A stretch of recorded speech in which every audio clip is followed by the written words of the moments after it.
Result आएगा, दूसरे की तैयारी करें कि आगे क्या करना है, आत्मनिर्भर बनना है कि क्या करना है। यहाँ आत्मनिर्भर बनना है। यहाँ पर बैनर नीचे कर दो, नहीं तो हमेशा के लिए ऐसे बेरोजगार रह जाओगे। कलयुग के इस दौर में जिस तरह का माहौल चल रहा है, उस पे लिखा था कभी भी मोदी को वोट मत देना। कि आप चुनाव आता है तो आप वैकेंसी देते हो, चुनाव खत्म वैकेंसी भूल जाते हो कि कौन सा वैकेंसी दो, तो आप वैकेंसी देते भी हो, ठीक है, मतलब चुनाव के लिए ही सही। लेकिन जब आप अगर लगातार बोलते रहोगे ना, अगर किसी का दरवाजा आप लगातार खटखटाते रहोगे ना, तो खोलेगा वो, ऐसा नहीं है नहीं खोलेगा, खोलेगा। डिजिटल इंडिया है जहां 7 दिन का एग्जाम 7 महीने में करवाया जाता है, और इसीलिए हम इनके लिए लड़ेंगे, चाहे जो हो जाए। धरना प्रदर्शन होगा, पूरे देश में धरना प्रदर्शन। रिजल्ट आएगा, दूसरे की तैयारी करें कि आगे क्या करना है, आत्मनिर्भर बनना है कि क्या करना है। यहाँ आत्मनिर्भर बनना है। यहाँ पर बैनर नीचे कर दो, नहीं तो हमेशा के लिए ऐसे बेरोजगार रह जाओगे। कलयुग के इस दौर में जिस तरह का माहौल चल रहा है, उस पे लिखा था कभी भी मोदी को वोट मत देना। कि आप चुनाव आता है तो आप वैकेंसी देते हो, चुनाव खत्म वैकेंसी भूल जाते हो कि कौन सा वैकेंसी दो, तो आप वैकेंसी देते भी हो, ठीक है, मतलब चुनाव के लिए ही सही। लेकिन जब आप अगर लगातार बोलते रहोगे ना, अगर किसी का दरवाजा आप लगातार खटखटाते रहोगे ना, तो खोलेगा वो, ऐसा नहीं है नहीं खोलेगा, खोलेगा। डिजिटल इंडिया है जहां 7 दिन का एग्जाम 7 महीने में करवाया जाता है, इसीलिए हम इनके लिए लड़ेंगे, चाहे जो हो जाए। धरना प्रदर्शन होगा, पूरे देश में धरना प्रदर्शन के लिए। एनटीपीसी में 2 एग्जाम इसको लेना था। एक एग्जाम लिया, पिछले साल लिया और चालू किया था और कंप्लीट भी हो गया। रिजल्ट कब देगा किसी को नहीं पता। तो एक पेज ले लिया एग्जाम, इसका रिजल्ट कब देगा पता ही नहीं चलेगा। ये फॉर्म कब निकला था? 2019 में निकला था। 2019 में इसको निकाला गया था और अब तक इसका केवल एक एग्जाम लिया है और उसका रिजल्ट ही नहीं दिया। लड़का हवा में है कि आगे पढ़ें तो क्या पढ़ें, मेरा इसमें रिजल्ट आएगा, दूसरे की तैयारी करें कि आगे क्या करना है, आत्मनिर्भर बनना है कि क्या करना है। यहाँ आत्मनिर्भर बनना है। आप तो रिजल्टवा तो दे दो, एग्जाम लेके बैठे हो। और पहले बात रहता था कि ओएमआर सीट में कॉपी जांच करना है या हाथ से जांच करना, समझ में आता है। इन बैलों को ऑनलाइन एग्जाम लिए, उनके पास रिजल्ट है, किसका आया कितना नहीं, एगो बटन दबाना है पब्लिश हो जाएगा। लेकिन नहीं, लड़कों को बर्बाद कैसे करेंगे? इन चोटों ने रिजल्ट ही नहीं दिया है ताकि आगे सेकंड फेज का एग्जाम कंडक्ट किया जा सके। लड़का परेशान है वहां पर, लड़का अब उब गया है यहाँ पे। और रेलवे ग्रुप डी वालों के लिए तो मर गया है ये। चला, इसको पता ही नहीं है कि फॉर्म भी भरवाया है, इसको कोई नोटिफिकेशन ही नहीं है। और हद देखिए कितना बड़ा इसका कमीनापंती था कि लड़कों से फॉर्म भरवा लिया, 1 साल बाद करा कि तुम्हारा फोटो नहीं पसंद है। अरे ससुरा, तो नहीं, तुम फॉर्म भरवा रहे हो एग्जाम लेने के लिए कि ओकरा तोरा रिश्तेदार बनाना है, फोटो नहीं पसंद है। तो उसके लिए फिर ट्विटर पे कैंपेन चलाया गया था कि फोटो पसंद नहीं है तो उसका लिंक दिया जाए। जुलाई में हम लोग भी वीडियो बनाए कि कहे कि जो लड़कों दिखने में सुंदर नहीं थे, रेलवे उनका फॉर्म रिजेक्ट कर दिया। भाई लड़का कैसे भी है, उसको क्या दिक्कत है? आपको फोटो देख के नौकरी दीजिएगा आप उसका।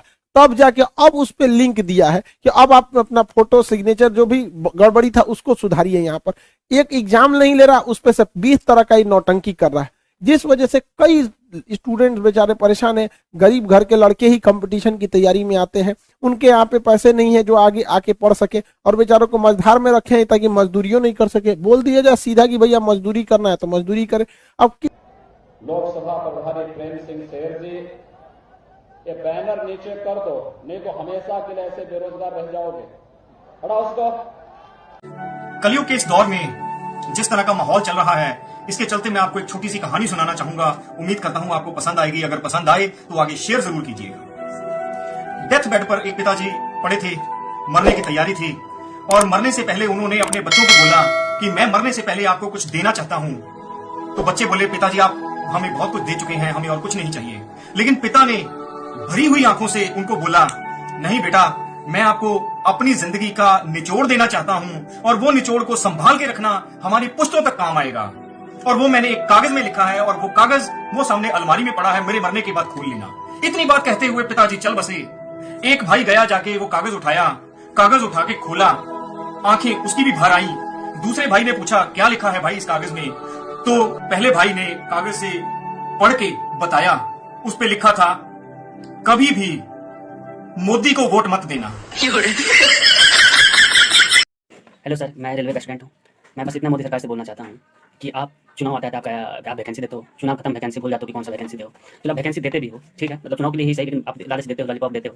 तो बस इतना करो कि आप कैलेंडर जारी कर दो कि 2019 में वैकेंसी दी, क्योंकि मेरा चुनाव था तो 2019 में फॉर्म भराएगा, 2021 में इसकी फर्स्ट फेज एग्जाम पीटी होगा, उसके बाद 2023 में इसका मेंस होगा, 2023 में इसका मेंस होगा, फिर आपको ये रिजल्ट आपको फाइनल 2024 में मिलेगा। 24 के शुरू में, क्योंकि 24 में तो चुनाव है, लोकसभा चुनाव है, फिर से 2024 में ये क्लियर होकर फिर नया वैकेंसी आएगा। इससे क्या होगा, कम से कम हम लोग को तो आसान नहीं रहेगा। आज फॉर्म डाले, वहाँ लिखा रहता है, आप फरवरी में फॉर्म डाले थे 2019 में, लिखा था कि जुलाई में एग्जाम होगा, और तो आदमी बच्चे तो आशा लगाते हैं कि ये 4-5 मंथ है, इसमें जितना मुझे सीधा पढ़ाई कर सके।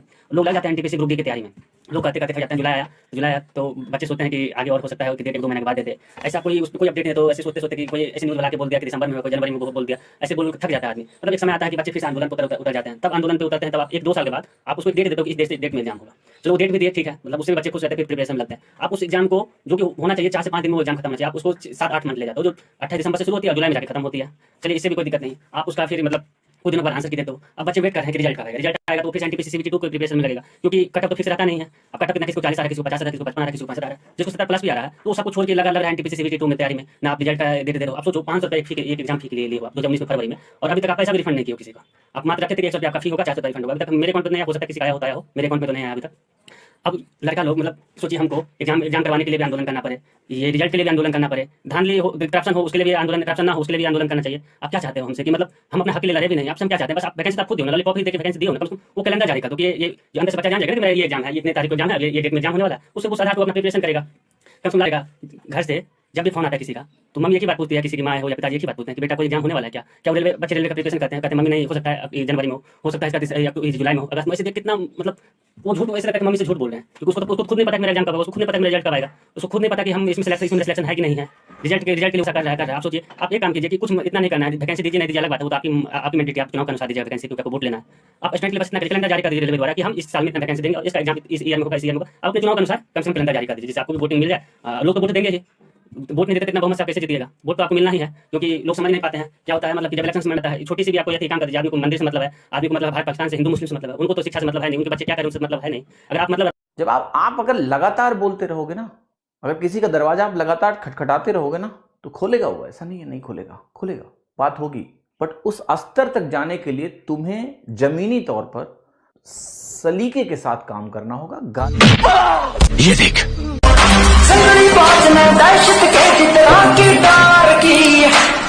इंडिया है जहाँ 7 दिन का एग्जाम 7 महीने में करवाया जाता है। बस मोदी जी से मुझे इतना कहना है कि आप टाइमली एग्जाम दीजिए, टाइमली रिजल्ट दीजिए और अपना रेलवे अपना कैलेंडर जारी करें, जिससे बच्चे को तकलीफ ना हो कि आप एग्जाम कब लीजिएगा। और इसीलिए हम इनके लिए लड़ेंगे, चाहे जो हो जाए। धरना प्रदर्शन होगा, पूरे देश में धरना प्रदर्शन होगा, और जहां ये 2.5 करोड़ विद्यार्थी सड़क पर उतर गया, तो सुन लीजिए, ये बिहार से लेकर दिल्ली तक हिलेगा, ये बात निश्चित है। एक साथ हम हैं, सबके साथ हैं, सारे छात्र आंदोलन करने के लिए तैयार रहिए। एसएससी टाइम से एग्जाम नहीं लेती है। एक तो आप वैकेंसी ही कम निकालते हैं, अब वैकेंसी कम निकालते हैं तो जो निकालते हैं ओकर तक कम से कम एग्जाम ले लीजिए, सही से रिजल्ट ले लीजिए, सही से रिजल्ट दीजिए और एग्जाम सही से ले लीजिए, टाइम से ले लीजिए। एक शेड्यूल बना दीजिए, जैसे मैट्रिक का एग्जाम होता है, 12th का एग्जाम होता है कि इस महीने में होगा, इस महीने में रिजल्ट होगा, उसी तरह एसएससी का भी एग्जाम होना चाहिए।